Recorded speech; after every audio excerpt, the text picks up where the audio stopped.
Hello, everyone. Today's first episode of the Philly Sports Podcast, where we're going to go over all sports in Philadelphia. Let's start off with the Sixers, and not a good start. Not the episode with the Sixers losing. Is it time to trade Simmons? Maybe. I don't know. I feel like he's a very good player, but I feel like he's in his own head.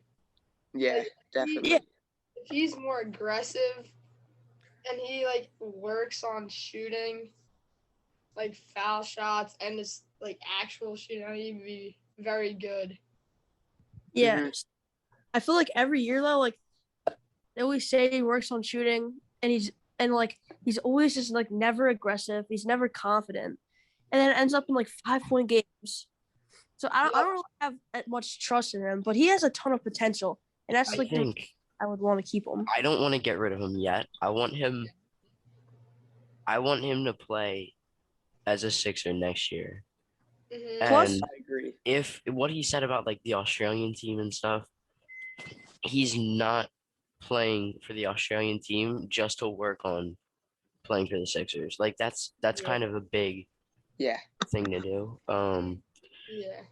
plus his trade value right now is Nothing. so low Yeah. that you honestly have to give up pieces just to get him off the team. Plus his And- huge. Yeah. A lot of people are saying if they would want to throw in somebody young like Thibault or Maxey. I love Thibault. Yeah, And same. If they're giving up Simmons, who is a great defender, I don't want to give up Thibault too. Nobody's gonna take. I would say perfect situation. Trade Harris and Simmons, and then sign a power forward for nothing, and get Lillard. That's the perfect situation, but there's no way that would ever happen. Yeah. But I don't know if Tobias Harris and Ben Simmons will be enough to get Lillard because they both have huge contracts. Yeah. And I don't think the Blazers want that. yeah, And I don't think they're trading Dame either. If Yeah. the Blazers trade Dame, then they want to rebuild. And you don't want to rebuild with two guys who are on huge contracts who haven't played I that think long. though, if I'm the GM of a rebuilding team, Ben Simmons is not a bad place to start. Yeah. I His agree with that. contract is rough, but he has a ridiculous amount of potential, and the Sixers know that, more than anybody else. And the thing is, everybody says, he's the best defender on the Sixers, and we can't get rid of him. They drafted him. I've said this before. They drafted him to be LeBron. LeBron said, this guy has a chance at being better than me, and he averages 10 points a game. I think he can definitely be very good in the future, but he has to get better. It's really all a lot of it's in his head. And the thing with him, he's gotta start shooting. It doesn't matter if he keeps missing, he's just gotta keep shooting. You see Giannis airballing shots. Mm-hmm. That doesn't keep him down. He just keeps shooting and gets better. I would rather Simmons go 6 for 35 with 20 points and a couple free throws too, than not shoot for 4 straight games in the fourth quarter in the playoffs against the Hawks, who you blow at least 2 leads. What was that? 2 leads to them? Yeah, 26 and 18. Yeah. 2 late leads to the Hawks, just straight blown because Simmons didn't shoot in the fourth quarter for game 4, 5, 6, and 7, I think. Yeah, I don't understand why someone who's a 6'10" point guard who can dribble and drive would be a pass first guy. That makes no sense. Yeah. He can dunk on anybody. He's so good at driving and he doesn't use it.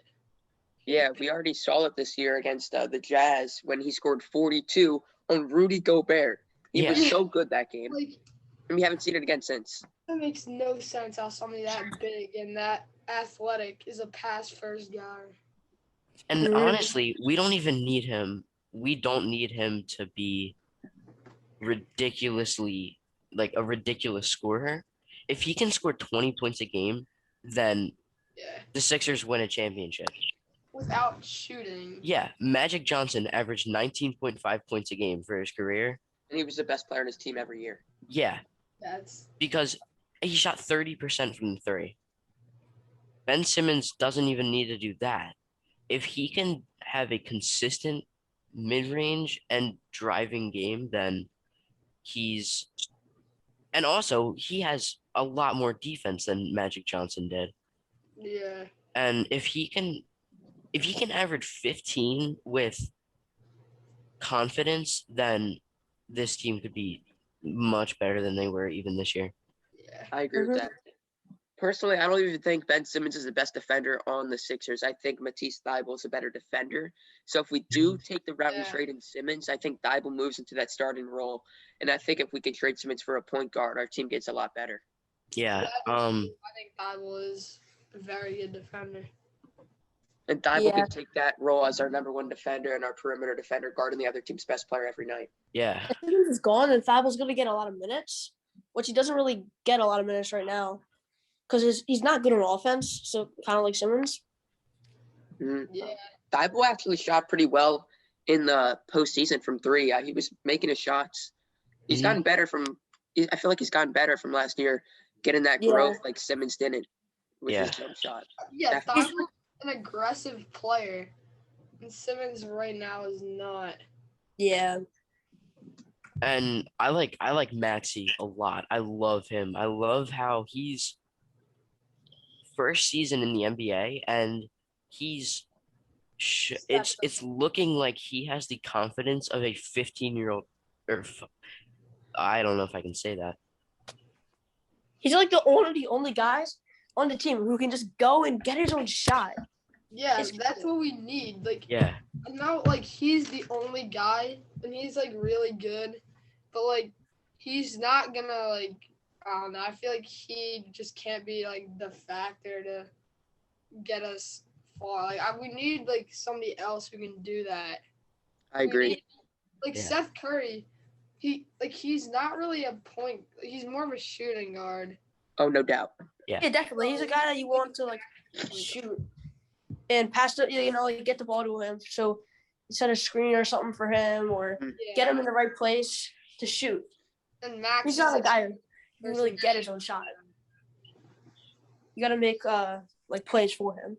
Yeah, Mhm. Seth Curry's not a guy who's going to create his own shot. He's going to be a guy that's going to create a shot off the ball, Yeah. running through picks, getting open looks. But definitely, he's not a point guard.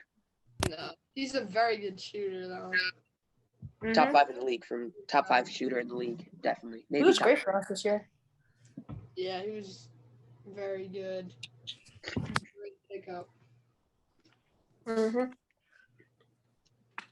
But yeah, I think if the Sixers do go the route and trade in Simmons, I think a guy we should look for is CJ McCollum.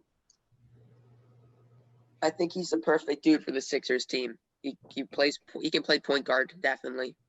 And great shooter. He can create his own shot, unlike Simmons. Mhm. We need that type of player. Mm-hmm. We desperately need an actual point guard. Yeah. Yeah. Uh, Yeah, that would help a lot. All right, They let's got move the on good team. to Doc Rivers. Is he going to get fired? No. Nah.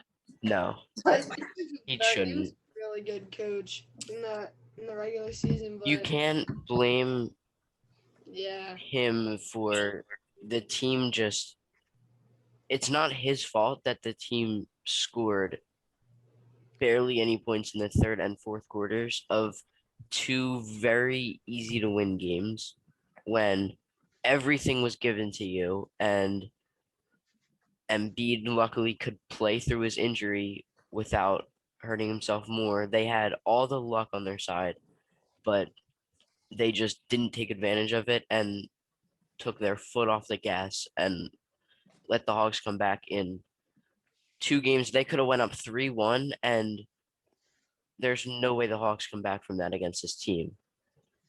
Yeah, I feel think like that Doc Rivers is should going to make adjustments. Doc just didn't make adjustments in those games when we had big leads, and I think those are the reasons why we lost. Yes, you can't blow a 26-point game, but I feel like half the credit's got to go on the team, half it's got to go on Doc. We Yeah. already saw a stat that in the bubble, the Clippers blew 2 huge leads as well. So I don't think it's obviously where Doc goes, big leads seem to fall, and he gives them up. We've only had him for 1 year. I don't think we fire him now. But I mean, if this keeps happening, then probably. Definitely not after 1 year.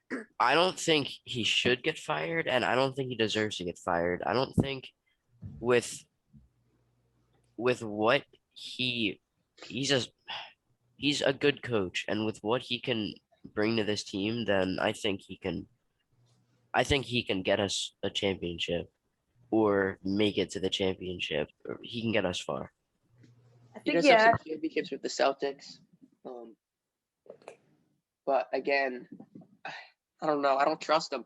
He hasn't really won anything since the Celtics days back in the 2000s, early 2000s, no, late 2000s. But I think we got to change something up.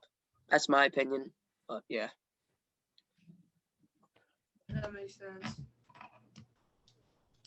Another guy, I feel like this blame's all on Ben Simmons, but Tobias Harris just was terrible in Game 7. So many bad shots. It's unbelievable. That's like 2 playoffs in a row where he just didn't step up when we needed him to. He was great in the first series, and then I don't know what happened in the second series. He just like so many like bad shots and missed shots. And if he's like he keeps shooting, and if he's not in his groove, then he's just not. Yeah, he missed so many makeable shots that should have been made. He took more shots than Joel Embiid did. That's unacceptable. Embiid should be taking the most shots on the team every single game, and it's give Embiid the ball, just throw it to him and let him do what he does best. Just post it up, just get his body going. Yeah, I mean he can only do so much though. Like he's a center. If we can't get, we can't just get carried by a center in the playoffs. Especially if he has a torn meniscus. Yeah. I mean, I feel like definitely you can't only have a center can't really carry your team throughout the playoffs if he's by himself. You need another good guard who can score. Like the Nuggets have Murray and Jokic. That's why they took them to the Western Conference Finals last season. If the Nuggets have Murray this year, they might do the same. You also have the Suns, who have a very good center in DeAndre Ayton, and then they have good guard play in Booker and CP3. So you need the good guard play if you want to make it far in the playoffs, and the Sixers don't have that right now. Yeah. They don't got that guy who can get his own shot at the end of the game. Yeah, like we had it in 2019. At the end of the game. And the Sixers had that guy. Then maybe we could give it to him, but he can't. So, and Seth Curry can't really get his own shot. Simmons can't shoot. Yeah. And he can only do so much because he's a center. And we had that guy that could shoot and make his own shot in crunch time, and we gave it up. Jimmy Butler was that guy. He would come up big, and he could create his own shot. He was so clutch, and gave him away for Tobias Harris. Yeah. Jimmy Butler. Wow. We could have been. Wow. We would have won the finals if we had Jimmy Butler still, no doubt. And it would have taken pressure off of Ben Simmons because he could handle the ball as well. So. Yeah, then like you use Simmons mostly for his defense there, and you're not so dependent on his offense. I feel like if Simmons wants to be an all-star caliber player, he's not going to be a ball handler. He's going to be a guy like a John Collins type on offense, and then on defense be the best guy. Because if he can fit into that John Collins role, they're both super athletic. We saw the dunks that Simmons had in the postseason. He can make big-time plays. We need him to fit into that role. Yep, and he still is going to, have that ball-handling ability. That'll just make him better. But that's might not have to be his like main thing. If he can fit into that John Collins role, he can be a guy that averages like 15 points, but also provides you with the best defense in the NBA. Yep. He doesn't have to be a ball handler where he's handling it at the top of the perimeter where he can't do much with it. He needs the guy who runs baseline. When maybe you get another ball handler when they drive, kick it into him for a dunk. They need that guy who can get his own shot. That's like really what they need right now. They got to get a guy who can get his own shot because there's no one on that starting lineup who can. And that hurts the team, especially in the playoffs. Late game. Mm-hmm. Sixers are the Sixers are the perfect regular season team. They're not built for the postseason. Yeah, they were not good enough to. There's no way we're gonna win the finals without a point guard, a real point guard. I think the loss of Danny Green hurt tremendously as well because he brings that leadership. If we have Danny Green in that series, I think we win the series pretty handedly. Yeah. Because then we wouldn't have had to start Korkmaz, who did pretty decent, but Danny Green in that role provides you with the hustle, the defense, and he's a better shooter than Korkmaz. Yeah. He's got more. He's like more experienced. Mm-hmm. Should we move on to the Phillies? Sure. I think that's like all we had to say really about the Sixers. Yeah, it's just been pain to be a Philly sports fan right now. Yeah, I mean, but we can make another podcast by like the end of the week and see what's happening with like trade rumors and everything. Yeah, and still go over the Phillies. So the Philadelphia Phillies right now, I feel like every single year, they're always just a decent team. Mhm. Like they win, and we think that everything's going well, and they'll like start losing again. They'll never like go on like huge like losing droughts. Yeah, no doubt. But They're like, very inconsistent.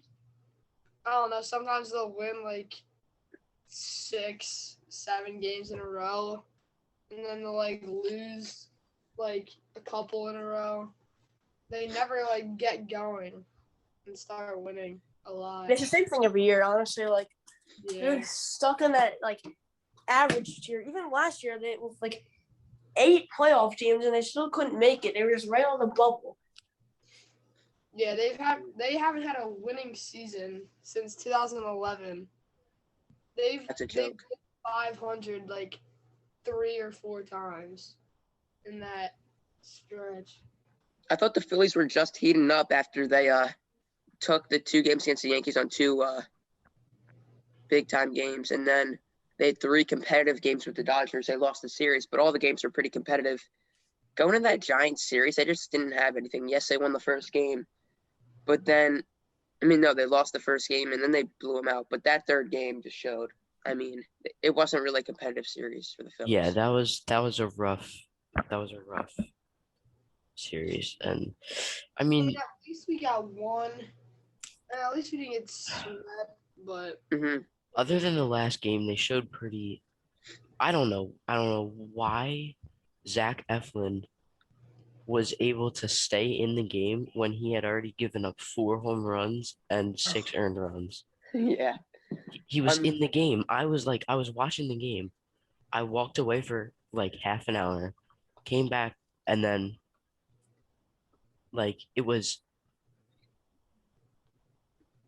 I heard Zach Eflin has given up 4 home runs today, and he was still pitching, and it was like the 5th inning. Yeah. Like, you can't let that happen if you want to stay competitive. This Phillies pitching staff is just so inconsistent besides Wheeler. Nola has been bad this year. Eflin's been super up and down. And then you don't really have a 4th or 5th guy right now. You have Velasquez and maybe you don't have a 5th guy. Spencer Howard some days, Chase Anderson some days, You got to pick someone up at the deadline. Howard did pretty well against the Dodgers. But you have that one run.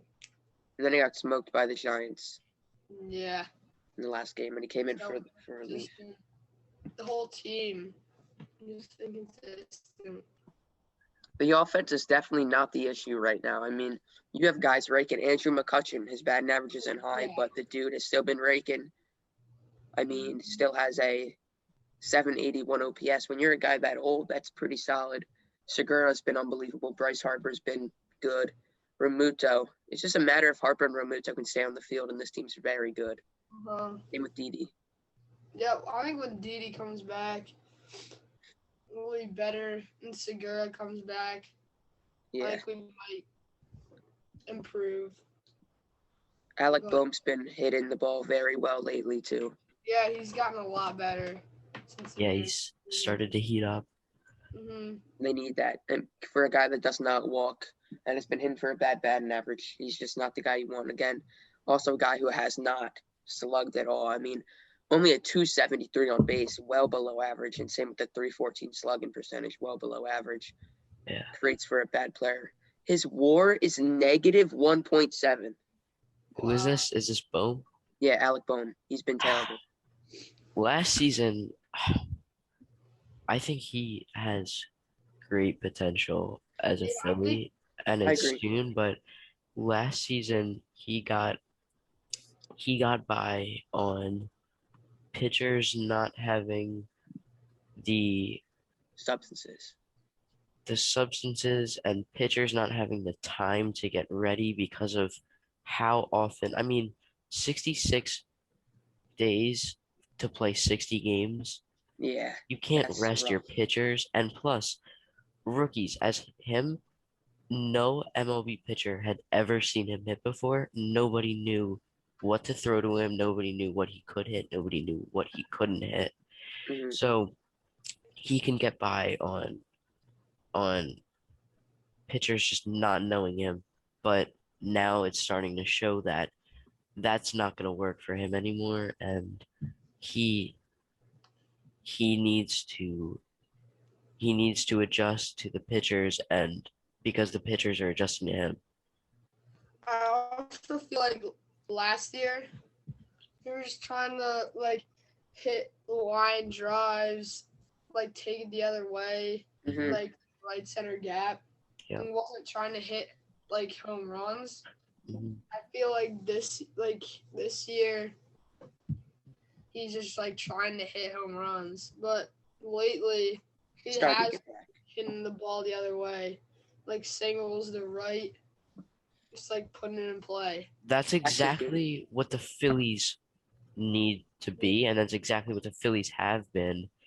They haven't been, I mean, even for as long as I can remember, they had Howard, who was a great power hitter, but other than that, they were a good contact hitting team. Yeah, that's what Yeah. you Right now, they have Realmuto, who can hit plenty of home runs, Harper, who obviously can be one of the best power hitters in the league, and they have Segura, Didi. who's got a great batting average. Didi, who can hit home runs. Didi's a big power hitting shortstop, so yeah.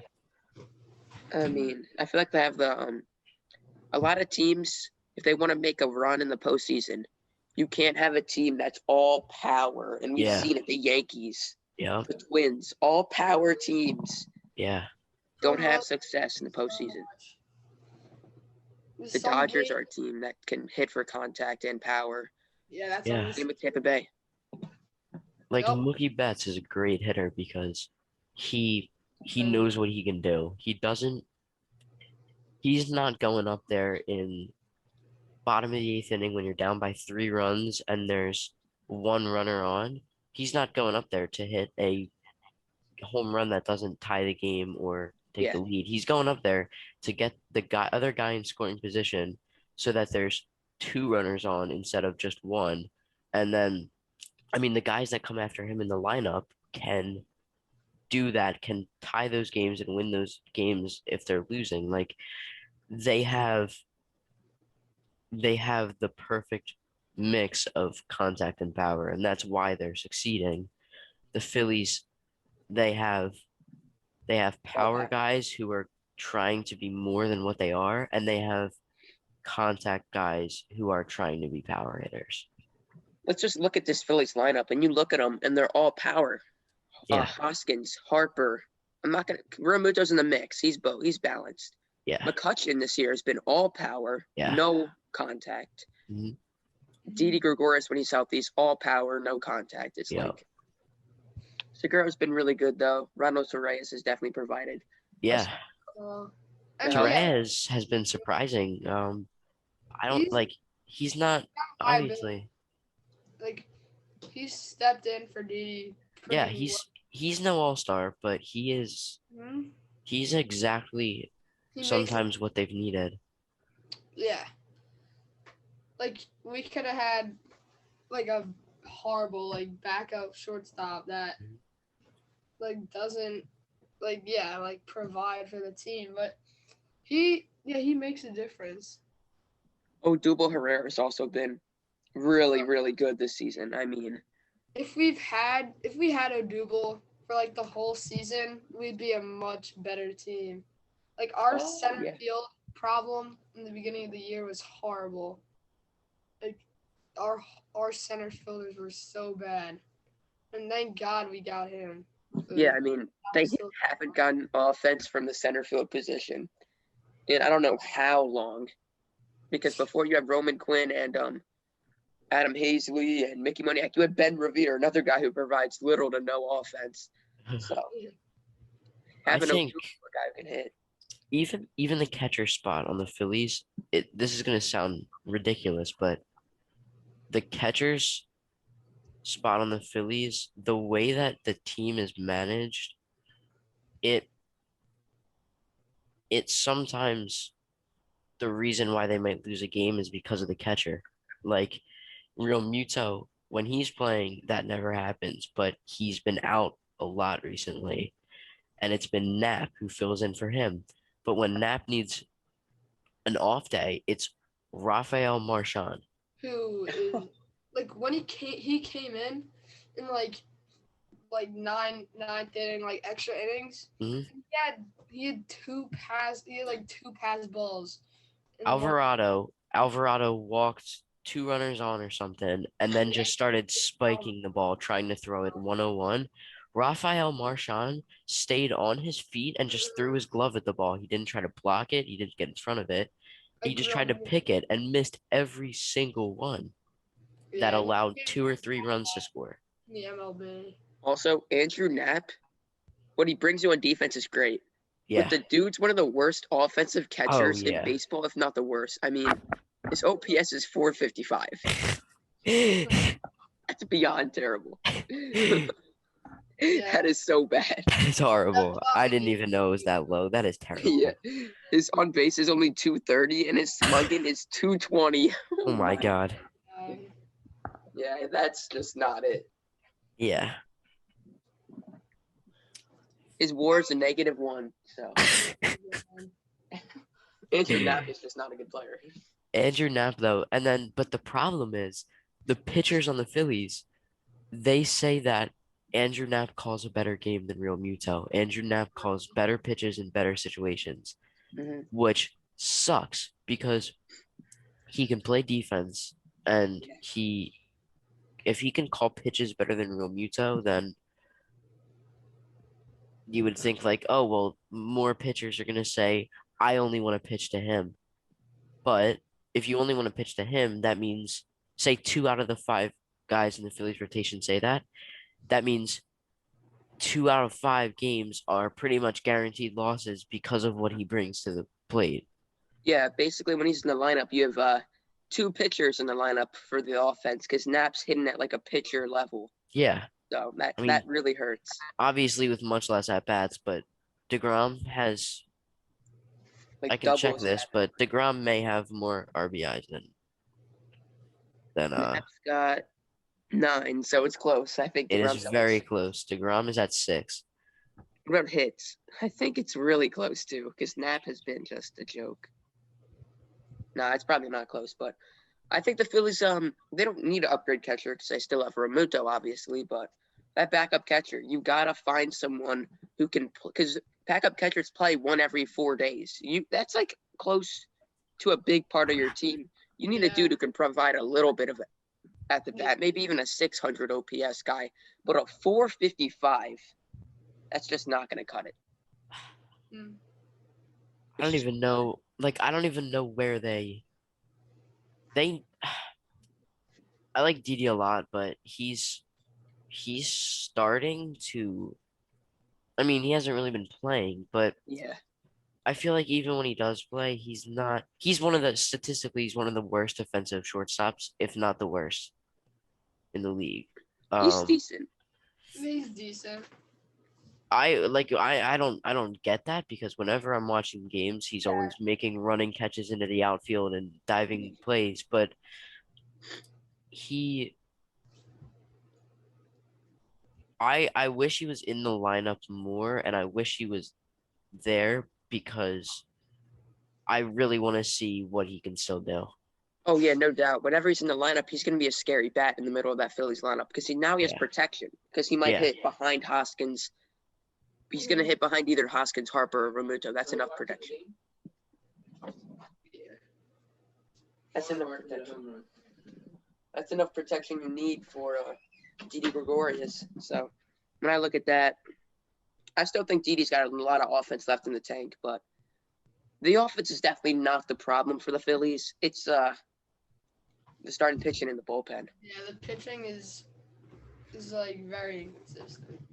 Connor Brogdon fell off. He's been terrible. David Hale, I don't know how he pitches the same amount as Ranger Suarez. That's a joke. Brandon Kinsler, I thought he was a nice pickup at the beginning of the year. He's been dog crap. So bad. And yeah, Jose Alvarado's been good. Sean Coonrod's been good. Pretty good. Ranger Suarez has been the best guy to that bullpen. And when he's the best guy, that's just not a good sign for your team if he's your best reliever. I like Ranger Suarez. He's a great long reliever. He's a great like that game against the Giants. I mean, yeah, he came. Zach Eflin, you can't leave in Zach Eflin after he's given up 6 runs, like through 5 innings or something.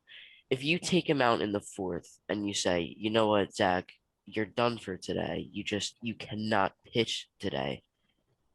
You throw Ranger Suarez out there. I mean, is he hurt still? No, he's not hurt. Okay, I didn't think he was, but you take out Zach Eflin, you throw Ranger Suarez for 2 innings, 3 innings. That means you have your bullpen with 3 innings left to play. Because Ranger Suarez is never a late game guy because you have Alvarado who's always in the 8th and the 9th. You have Neris who's the closer. Mm-hmm. But this bullpen needs some work. Yeah, the Neris is just a blown save machine. Yeah, his stats aren't even that bad. He's got a 3 ERA. It's not too bad. I don't think Neris is even. He's not horrible. He's not horrible. It's just he blows so many saves. He blows a lot of saves. 4 blown saves. I think he's like 4 or like 5. I mean, he did get that nice save against the Dodgers. I mean, yeah, 10 saves on the year, and if he has 4 blown saves, that's not cutting it. 10-4 is not a great ratio for a reliever. You want a guy's like maybe 10-2. We definitely need better. It has to be better. It's like a third of his save opportunities are going to be blown. That's not what you want. Yeah, 10 saves, 4 blown saves this year. I mean, he's given up 10 runs in 27 innings. I don't know if you want to go a different option with the closing job because, I mean, 1 out of 3 is not going to cut it. Probably not. A 3 ERA is not bad for a bullpen pitcher. The problem is he's the closer. He's the Phillies closer, and Girardi loves him for some reason. I mean, I don't hate the guy, but I definitely don't like him. And I think you got to move Jose Alvarado to that closing job.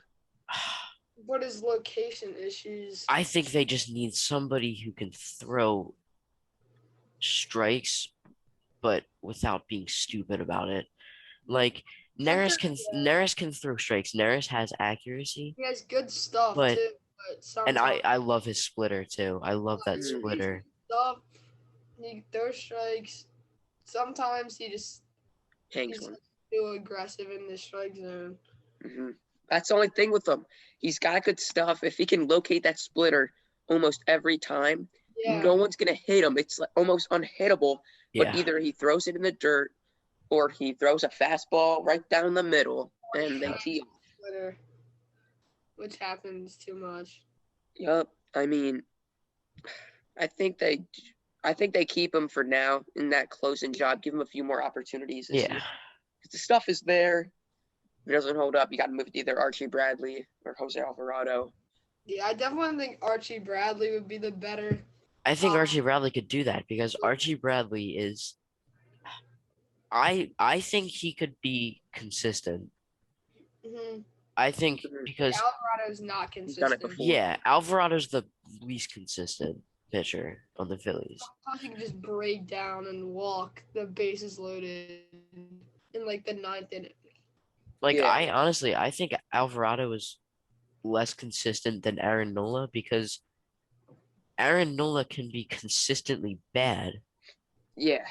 Like you know what you're getting into with Eflin, obviously. 3 good starts at the beginning of the year, and then just Fell apart. it seems like he's just throwing the ball right down the middle and just letting guys hit. Like He's it's got throwing decent stuff batting as well. practice. Yeah, I like Eflin. To be honest, right now for the Phillies, coming into the year, I had Aaron Nola as a top 10 pitcher in baseball. Yeah, now Now, Yeah. I don't think he's even top 20. Yeah. I mean, do you think maybe if the Phillies are out of contention at the deadline, they move Nola? I've never thought about that, but now that you say it, They haven't I'm re-signed him. thinking like I'm haven't thinking extended like Nola is a Philly and Nola like I've always liked Nola a lot, but I mean last year he was so dominant. Like he was throwing complete game shutouts and striking out 15. But yeah, now that can be Wheeler. Like Wheeler's better, no doubt. Wheeler is no doubt better this year. Aaron Nola's been one of the biggest disappointed pitchers in baseball this season. Yes, 100%. yeah. If he's your ace, he's coming out here giving up a run every 2 innings. That's not what an ace does. Yeah.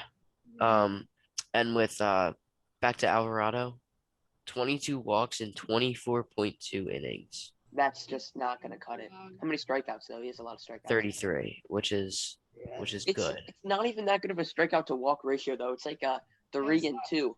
That's not that. That's actually pretty bad. That is 3-2. Yeah, that is. That's not very good. Horrible. He's this year he's on pace to walk 52 batters in 56 innings, Ooh. which I mean he's given up 2 home runs, but Yeah. If he gets his command better, I think he's could be very good. Yeah, but if he gets his command better, it also costs his velocity, and that's like his whole game. that is his whole game. There's so many guys in Philadelphia sports that if they put in an off season of crazy intense work, that they could be superstars. Yeah. But Yeah. it's just it doesn't always work out like that, and no matter how much work some of these guys put in, once they hit the regular season, Ben Simmons is like that. He can work 24 hours a day all off season long. As soon as he hits the regular season, he's gonna think, okay, I just put in all that work, but now that I'm actually here, the game's different than practice, so like why not just go back to what I was last season? Yeah, I feel like I don't feel like Simmons has been working on his game Yeah. because finding a jump shot is it's not that difficult compared to other things trying to improve on. You can improve a jump shot. Really just work on your jump shot. Like, And, he doesn't have to work on anything else. His driving is fine. Yeah. Is fine. He doesn't have to work on anything else but his jump shot. That's it. He said that he's considering changing shooting to his right hand. He should. That shows how like it's embarrassing to have a point guard who can change his shooting hand. He should Yeah. not be able to do that. That's just not a good sign. That's what, like, I have no trust in him over the offseason to get a shot. Even if he does, I just still don't feel like he's gonna shoot, and I still don't feel like he's gonna be aggressive enough. He's gonna give up his whole. I want to trade him. He's gonna change his whole mentality in the offseason, and he's gonna say, "Okay, I'm going into this season being what I was drafted to do, and I'm gonna be a dominant scorer." Yeah, But as that's- soon as he sees his defender in his face, and he says, "Okay, I don't know what to do," and he's gonna give up.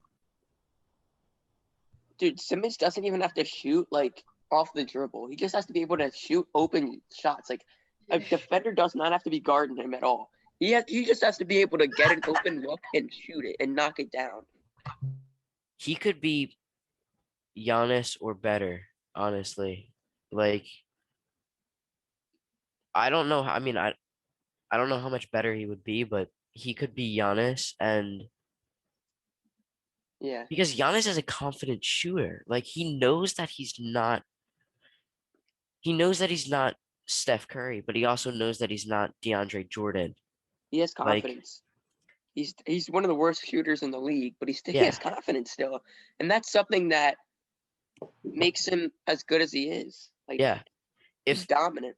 if Giannis shoots 4 3-pointers a game but makes one of them, or 5 3-pointers a game but makes one of them, then I mean, if Ben Simmons could do the same thing,